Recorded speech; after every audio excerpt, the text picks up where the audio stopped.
नमस्कार साथियों, एक बार पुनः स्वागत है आपका घटना चक्र पूर्वावलोकन की सीरीज में।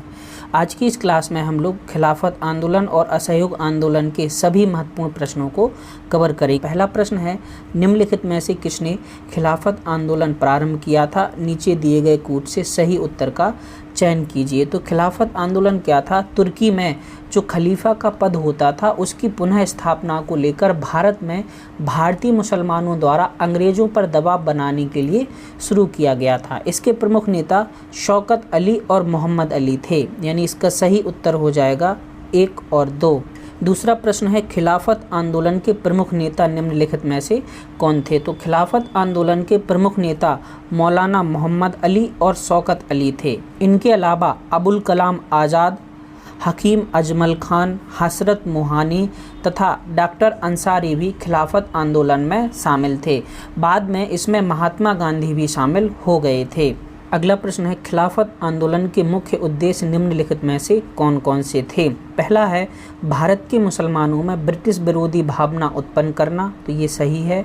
दूसरा है मुस्लिम समाज का सुधार, तो ये खिलाफत आंदोलन का उद्देश्य नहीं था। पृथक निर्वाचक मंडल की मांग और खिलाफत का रक्षण, ये भी नहीं था। अगला है ऑटोमन साम्राज्य की रक्षा और खिलाफत का रक्षण, तो ये भी इसका सही है। खिलाफत आंदोलन के तहत हुआ क्या था कि तुर्की में जो खलीफा का पद समाप्त कर दिया गया था अंग्रेजों के द्वारा, उसकी पुनः स्थापना को लेकर खिलाफत आंदोलन शुरू किया गया था, यानी इसका सही उत्तर हो जाएगा 1 और 4 सही हैं। अगला प्रश्न है, वर्ष 1919 में अखिल भारतीय खिलाफत सम्मेलन का अध्यक्ष किसे चुना गया था? तो वर्ष 1919 में आयोजित अखिल भारतीय खिलाफत सम्मेलन का अध्यक्ष महात्मा गांधी को चुना गया था। अगला प्रश्न है, महात्मा गांधी ने खिलाफत आंदोलन का समर्थन क्यों किया था? तो महात्मा गांधी अंग्रेजों के खिलाफ भारतीय मुसलमानों का साथ चाहते थे, इसलिए उन्होंने खिलाफत आंदोलन का समर्थन किया था, यानी सही उत्तर हो जाएगा गांधी जी ने अंग्रेजों के खिलाफ अपने आंदोलन में भारतीय मुसलमानों का सहयोग प्राप्त करना चाहा था।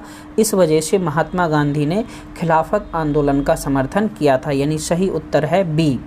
अगला प्रश्न है, किसने खिलाफत आंदोलन को हिंदुओं और मुसलमानों की एकता के एक ऐसे अवसर के रूप में देखा जो 100 वर्षों में भी पुनः प्रस्तुत नहीं होगा? तो खिलाफत आंदोलन भारतीय मुसलमानों द्वारा चलाया गया था और इसे महात्मा गांधी ने हिंदू और मुसलमानों की एकता के एक ऐसे अवसर के रूप में देखा जो 100 वर्षों में भी पुनः प्रस्तुत नहीं होगा। अगला प्रश्न है, निम्नलिखित में से किस एक ने खिलाफत आंदोलन के दौरान हाजिक उल मुल्क की पदवी त्याग दी थी? तो हकीम अजमल खान एक ऐसे व्यक्ति थे जिन्होंने खिलाफत आंदोलन के दौरान हाजिक उल मुल्क की पदवी त्याग दी थी। हकीम अजमल खान को हाजिक उल मुल्क की पदवी वर्ष 1908 में ब्रिटिश सरकार द्वारा प्रदान की गई थी। अगला प्रश्न है, गांधी जी को किसने सावधान किया था कि वे मुस्लिम धार्मिक नेताओं और उनके अनुयायियों के कट्टरपन को प्रोत्साहित ना करें? तो मोहम्मद अली जिन्ना एक ऐसे व्यक्ति थे जिन्होंने महात्मा गांधी को आगाह किया था कि वे राजनीति को धर्म से जोड़कर ना देखें और उन्होंने खिलाफत आंदोलन में हिंदू मुस्लिम एकता का भी विरोध किया था। अगला प्रश्न है, निम्नलिखित में से खिलाफत आंदोलन का परिणाम कौन था? हिंदू मुस्लिम मतभेदों में कमी आई और यही इसका सही उत्तर है। अगला प्रश्न है, वह व्यक्ति जिसने 4 अप्रैल 1919 को दिल्ली की जामा मस्जिद के प्रवचन मंच से हिंदू मुस्लिम एकता पर भाषण दिया था, वे थे? तो 4 अप्रैल 1919 को दिल्ली की जामा मस्जिद के प्रवचन मंच से हिंदू मुस्लिम एकता पर भाषण देने का काम स्वामी श्रद्धानंद ने किया था। प्रश्न है, कांग्रेस ने खिलाफत आंदोलन का समर्थन किया मुख्यतः पहला है खलीफा की पुनः स्थापना के लिए, तो ये सही है। दूसरा है खलीफा को हटाने के लिए, ये गलत है। तीसरा है मुसलमानों की सहानुभूति प्राप्त करने के लिए, ये भी सही है। कांग्रेस में जिन्ना को हाशिए पर लाने के लिए, ये गलत है। तो इसका सही उत्तर हो जाएगा 1 और 3। अगला प्रश्न है, निम्नांकित में से किस भारतीय नेता ने खिलाफत आंदोलन का समर्थन नहीं किया था? तो दिए गए ऑप्शन में मदन मोहन मालवीय एक ऐसे व्यक्ति थे जिन्होंने खिलाफत आंदोलन का समर्थन नहीं किया था। 1920 की खिलाफत कमेटी की सभा जिसने गांधी जी को असहयोग आंदोलन के नेतृत्व को संभालने का अनुरोध किया था, वह किस शहर में हुई थी? तो वर्ष 1920 की खिलाफत कमेटी की वह सभा इलाहाबाद में हुई थी, जहां पर खिलाफत आंदोलन का नेतृत्व महात्मा गांधी जी को सौंपा गया था। अगला प्रश्न है, इस मिसाल में हम मुसलमानों को हिंदुओं से भिड़ा नहीं पाए, निम्नलिखित में से कौन सी एक घटना से एचिंसन के इस कथन का संबंध है? तो यह कथन एचिंसन ने खिलाफत और असहयोग आंदोलन 1919-22 के दौरान दिया था। उसने 1921 का मोपला आंदोलन शाखा थी। तो मोपला आंदोलन जो 1921 में हुआ था वह खिलाफत आंदोलन की ही एक शाखा था। अगला प्रश्न है, निम्नलिखित में से किसने 1920 के नागपुर के भारतीय राष्ट्रीय कांग्रेस के अधिवेशन में असहयोग के प्रस्ताव को प्रस्तावित किया था? तो CR दास ने 1920 के नागपुर के भारतीय राष्ट्रीय कांग्रेस के अधिवेशन में असहयोग के प्रस्ताव को प्रस्तावित किया था। अगला प्रश्न है, भारतीय राष्ट्रीय कांग्रेस ने पहला असहयोग आंदोलन किस वर्ष शुरू किया? तो भारतीय राष्ट्रीय कांग्रेस द्वारा वर्ष 1920 में पहला असहयोग आंदोलन शुरू किया गया था। अगला प्रश्न है, महात्मा गांधी द्वारा चलाया गया प्रथम जन आंदोलन था? तो महात्मा गांधी द्वारा चलाया गया प्रथम जन आंदोलन वर्ष 1920 का असहयोग आंदोलन था, क्योंकि इससे पहले जो चंपारण सत्याग्रह महात्मा गांधी ने किया था वह किसानों के लिए था, और जो अहमदाबाद मिल मजदूर हड़ताल थी वह मजदूरों के लिए थी, जबकि असहयोग आंदोलन पूरा एक संपूर्ण जन आंदोलन था। अगला प्रश्न है, निम्न में से कौन सा एक असहयोग आंदोलन को प्रारंभ करने का कारण नहीं? तो असहयोग आंदोलन शुरू करने के लिए मुख्य रूप से रॉलेट एक्ट, खिलाफत आंदोलन और पंजाब में जो अंग्रेजों द्वारा अत्याचार किया जा रहा था वह प्रमुख कारण था, जबकि नमक कानून इसका प्रमुख कारण नहीं था। प्रश्न है, एक वर्ष में स्वराज का नारा गांधी जी ने कब दिया था? तो असहयोग आंदोलन के दौरान गांधी जी ने एक वर्ष में स्वराज का नारा दिया था। महात्मा गांधी ने 1 अगस्त 1920 को असहयोग आंदोलन की शुरुआत पर यह नारा दिया था। अगला प्रश्न है, 1919 के सुधारों की भारतीयों की आकांक्षाओं को पूर्ण करने में असफलता के बाद भारतीय राष्ट्रीय कांग्रेस ने स्वराज अथवा स्वशासन हेतु आंदोलन किया। इसका नेतृत्व किसने किया था, यह पूछा गया है। तो जो 1919 के बाद सुधारों की जो ज़रूरत पड़ी उसके लिए असहयोग आंदोलन चलाया गया था, और इस असहयोग आंदोलन का नेतृत्व महात्मा गांधी ने किया था। अगला प्रश्न है, गांधी जी के असहयोग आंदोलन में लोगों को शराब से परहेज करने का आग्रह किया गया, फलस्वरूप सरकार के राजस्व में भारी कमी आई। एक प्रदेश की सरकार ने लोगों को फिर से शराब पीने को प्रेरित करने के लिए प्रमुख व्यक्तियों की एक सूची प्रसारित की जो शराब पीते थे। उस प्रदेश का नाम बताइए। तो ऐसा करने वाला बिहार राज्य था।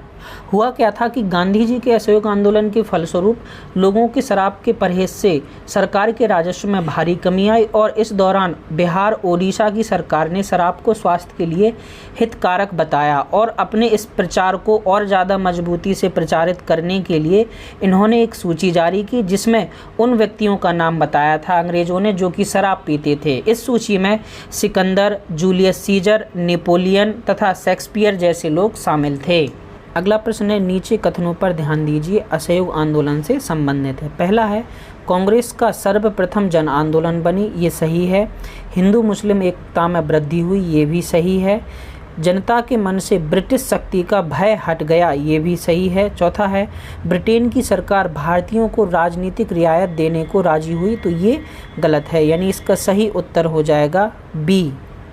अगला प्रश्न है, ब्रिटिश सरकार ने महात्मा गांधी को जो उपाधि दी थी और जिसे उन्होंने असहयोग आंदोलन में वापस कर दिया था वह कौन थी? तो वर्ष 1915 में अंग्रेज सरकार ने महात्मा गांधी को केसर ए हिंद की उपाधि दी थी, जिसे महात्मा गांधी ने असहयोग आंदोलन के दौरान वापस कर दिया था। असहयोग आंदोलन के दौरान उपाधि वापस करने वालों में जमनालाल बजाज भी शामिल थे, जिन्होंने अपनी राय बहादुर की उपाधि वापस कर दी थी।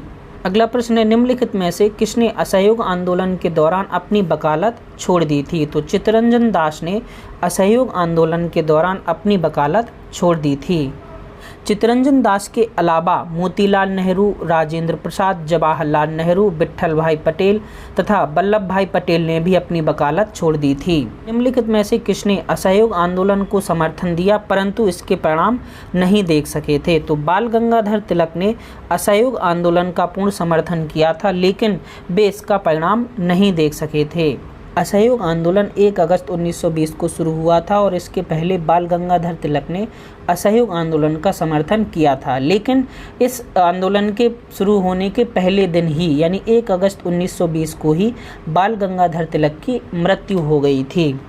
अगला प्रश्न है, निम्नलिखित में से कौन चौरी चौरा कांड की वास्तविक तिथि है? तो चौरी चौरा कांड 4 फरवरी 1922 को घटित हुआ था। इस तिथि को लेकर कई बार भ्रम की स्थिति रहती है, लेकिन चौरी चौरा स्थान पर जो शहीद स्मारक है उसमें 4 फरवरी 1922 तिथि ही अंकित है। घटना क्या हुई थी कि गोरखपुर जिले में चौरी चौरा नामक स्थान पर किसानों के एक जुलूस पर गोली चलाए जाने के कारण जो भीड़ वहाँ पर इकट्ठी थी उसने थाने में आग लगा दी थी, जिसमें 23 सिपाहियों की मृत्यु हो गई थी और इसी घटना को इतिहास में चौरी चौरा कांड के नाम से जाना जाता है।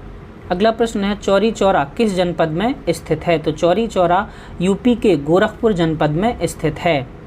अगला प्रश्न है, किस घटना के कारण गांधी जी ने असहयोग आंदोलन वापस ले लिया था? असहयोग आंदोलन एक ऐसा आंदोलन था जिसमें महात्मा गांधी ने ये कहा था कि किसी भी प्रकार की हिंसा नहीं की जाएगी, लेकिन चौरी चौरा कांड के बाद महात्मा गांधी को ये लगा कि हिंसा बड़ा रूप ले रही है और उन्होंने असहयोग आंदोलन वापस ले लिया था। उसने महात्मा गांधी ने असहयोग आंदोलन स्थगित कर दिया, क्योंकि तो चौरी चौरा में जो हिंसा हुई थी उसी के कारण महात्मा गांधी ने असहयोग आंदोलन स्थगित कर दिया था। अगला प्रश्न है, चौरी चौरा की घटना के समय महात्मा गांधी कहाँ थे? तो 4 फरवरी 1922 को जब यह घटना हुई तो महात्मा गांधी गुजरात के बारदौली में थे और यहीं पर 12 फरवरी 1922 को महात्मा गांधी ने असहयोग आंदोलन के वापसी की घोषणा की थी। अगला प्रश्न है, असहयोग आंदोलन 1920 में प्रारंभ हुआ था, बताइए यह कब समाप्त हुआ था? तो असहयोग आंदोलन 1 अगस्त 1920 को शुरू किया गया था, वहीं इसे 12 फरवरी 1922 को वापस ले लिया गया था, यानी सही उत्तर है सी। अगला प्रश्न है, दिल्ली में 24 फरवरी 1922 को आयोजित अखिल भारतीय कांग्रेस समिति की बैठक में असहयोग आंदोलन वापस लेने के लिए गांधी जी के विरुद्ध निंदा प्रस्ताव किसने प्रस्तुत किया था? तो इस प्रश्न का सही उत्तर है डॉक्टर मुंजे द्वारा। हुआ क्या था, जब महात्मा गांधी ने असहयोग आंदोलन वापस ले लिया तो इसके बाद महात्मा गांधी की चौतरफा आलोचना हो रही थी, क्योंकि असहयोग आंदोलन बहुत अच्छे स्तर पर चल रहा था और इसी के दौरान गांधी जी के विरुद्ध निंदा प्रस्ताव प्रस्तुत करने का काम डॉक्टर मुंजे द्वारा किया गया था। अगला प्रश्न है, असहयोग आंदोलन के स्थगन संबंधी घटनाओं का सही क्रम इंगित। पहला है चौरी चौरा में पुलिस गोलीकांड, इसके बाद हुआ था उग्र भीड़ द्वारा पुलिस थाने को जलाना। इस चौरी चौरा कांड के बाद गांधी जी ने असहयोग आंदोलन स्थगित कर दिया था और इसके बाद मार्च 1922 में अंग्रेजों ने गांधी जी को गिरफ्तार कर लिया था, यानी इसका सही उत्तर हो जाएगा 1, 2, 3 और 4। अगला प्रश्न है, असहयोग आंदोलन के दौरान बिहार में कृषकों का नेतृत्व किसने किया था? तो असहयोग आंदोलन के दौरान बिहार में कृषकों का नेतृत्व स्वामी विद्यानंद द्वारा किया गया था।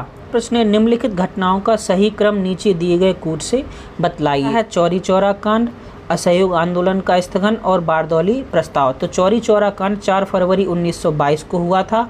बारदौली प्रस्ताव 12 फरवरी 1922 को हुआ था, जहां पर असहयोग आंदोलन के स्थगन का प्रस्ताव रखा गया था।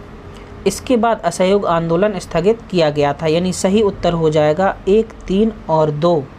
अगला प्रश्न है, 1923-28 के काल में भारतीय राजनीति में क्रांतिकारी कार्यविधियों की पुनरावृत्ति का क्या कारण था? हुआ क्या था कि गांधी जी द्वारा जब असहयोग आंदोलन स्थगित कर दिया गया था और गांधी जी को अंग्रेजों ने पकड़कर जेल में डाल दिया गया था, उसके बाद क्रांतिकारी गतिविधियां बढ़ गई थीं।